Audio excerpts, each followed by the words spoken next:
کسی کے بارے میں گمان یا خیال قائم کرنا یا کسی کی جاسوسی کرنا، یہ دو ایسے خصائل ہیں کہ جو کبھی جائز اور درست ہوتے ہیں اور کبھی ناجائز اور باعث مواخذہ اور گناہ کا سبب ہوتے ہیں۔ خالق کائنات نے قرآن مقدس میں انہی کی طرف اشارہ کرتے ہوئے فرمایا، یا ایھا الذین آمنوا اجتنبوا کثیرا من الظن ان بعض الظن اثم ولا تجسسوا۔ اے ایمان والو، کثرت گمان سے بچو، اس لیے کہ بعض گمان گناہ ہوتے ہیں، اور جاسوسی نہ کرو۔ اب دیکھیے، کثرت گمان سے بچنے کا حکم دیا گیا۔ کسی کے بارے میں اپنے تئیں خیالات قائم کرنا اور کثرت سے کرنا یہ درست عمل نہیں ہے، اس لیے کہ بعض دفعہ یہ گناہ کا باعث ہوتا ہے، ہر وقت تو نہیں۔ اس لیے کہ اگر کسی کے بارے میں ایسا گمان یا خیال قائم کرتے ہیں جس کو ہم حسن ظن سے تعبیر کرتے ہیں، جو اچھا ہے، تو وہ باعث خیر ہے، وہ اچھا گمان ہے، اچھا خیال ہے، اور دوسروں کے بارے میں اچھا ہی سوچنا چاہیے۔ لیکن چونکہ کثرت گمان اور کثرت خیالات میں ایسے خیالات اور ایسے گمان بھی آ جاتے ہیں جو دوسروں کے بارے میں غلط قائم ہوتے ہیں، جس کو ہم سوء ظن کہتے ہیں، بدگمانی کہتے ہیں، یہ قابل مواخذہ ہے۔ اس لیے دوسروں کے بارے میں رائے قائم کرنے سے پہلے اپنے من میں جھانک کر یہ دیکھ لینا چاہیے کہ کہیں میں غلط گمان یا غلط خیال تو نہیں قائم کر رہا۔ اگر غلط ہے تو اس سے گریز کریں، اس سے بچیں، اس لیے کہ یہ جو شروع میں خیال آتا ہے یہی بعد میں یقین کی کیفیت اختیار کر لیتا ہے، اور پھر یہی نفرتیں پھیلنے اور عداوتیں پلنے کا سبب بنتا ہے۔ اسی لیے نبی مکرم صلی اللہ علیہ وسلم اس چیز سے بڑا بچا کرتے تھے اور دوسروں کو بچایا کرتے تھے۔ آپ علیہ الصلوۃ ایک دن صبح کی تاریکی میں اپنی اہلیہ کے ساتھ جا رہے تھے۔ ایک صحابی راستے میں حضور علیہ الصلوۃ کو ملے۔ نبی مکرم صلی اللہ علیہ وسلم کو انہوں نے سلام کیا، حضور علیہ السلام نے سلام کا جواب دیا اور چلے گئے۔ چند قدم جا کر حضور علیہ السلام واپس آئے اور اپنے اس صحابی کو بتایا کہ میرے ساتھ یہ میری اہلیہ ہے۔ تو انہوں نے عرض کیا، اللہ کے رسول صلی اللہ علیہ وسلم، میں آپ کے بارے میں ایسا سوچ بھی نہیں سکتا۔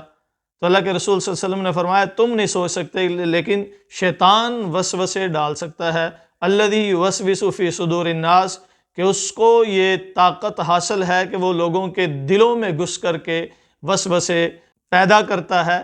تو اس لیے میں نے ضروری سمجھا کہ تمہیں آگاہ کر دوں تاکہ تم بدگمانی سے بچ سکو، برے خیال سے محفوظ رہ سکو۔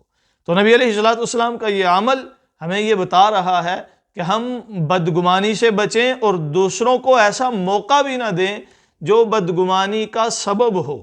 کسی چوک میں، چوراہے میں، یا کسی ایسی جگہ پر کھڑا ہونا جو دوسروں کے لیے شک پیدا کرنے کا سبب ہو، تو یہ بھی مناسب عمل نہیں ہے۔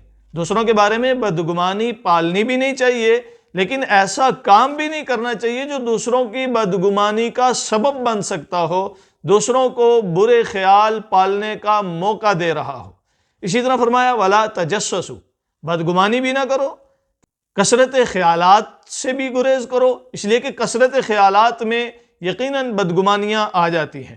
اور دوسروں کی جاسوسی بھی نہ کرو، دوسروں کے بارے میں تحقیق اور جستجو اس انداز میں نہ کرو کہ جہاں تمہیں شرمندگی کا سامنا کرنا پڑے، یا پھر تمہارے لیے یہ جاسوسی تمہیں بعد میں دوسروں کی نظر سے گرا نہ دے۔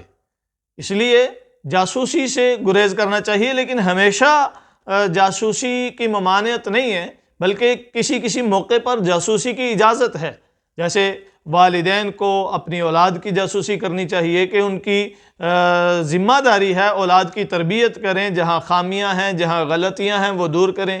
اسی طرح استاد کو شاگرد کی اس حد تک جاسوسی کرنی چاہیے جہاں تک استاد کی ذمہ داری ہے، اور اگر اس میں وہ غیر اخلاقی حرکت یا ایسا عمل دیکھتا ہے جو مناسب نہیں ہے تو اسے اس سے باز کرے اور اس سے رکنے کی تلقین کرے۔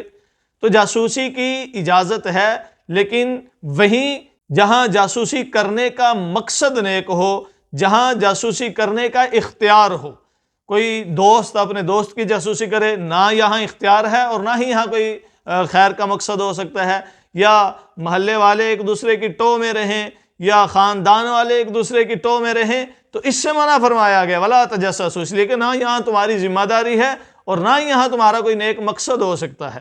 تو والدین اپنی اولاد کی جاسوسی کر سکتے ہیں، ان کا موبائل دیکھیں، ان کی ایکٹیویٹیز دیکھیں کہ وہ کیا کر رہے ہیں اور ان کی حرکات کیا ہیں، ان کے معمولات کیا ہیں، ان کے دوست کیا ہیں، ان کی صحبتیں کیسی ہیں، تو یہ والدین کی ذمہ داری ہے۔ استاد اپنے شاگردوں پر نظر رکھے، ان کی جاسوسی کرے کہ جو کام دیا گیا ہے وہ کر رہے ہیں کہ نہیں کر رہے، پڑھائی کر رہے ہیں کہ باتیں کر رہے ہیں، تو یہ جہاں ذمہ داری ہے وہاں جاسوسی ہے۔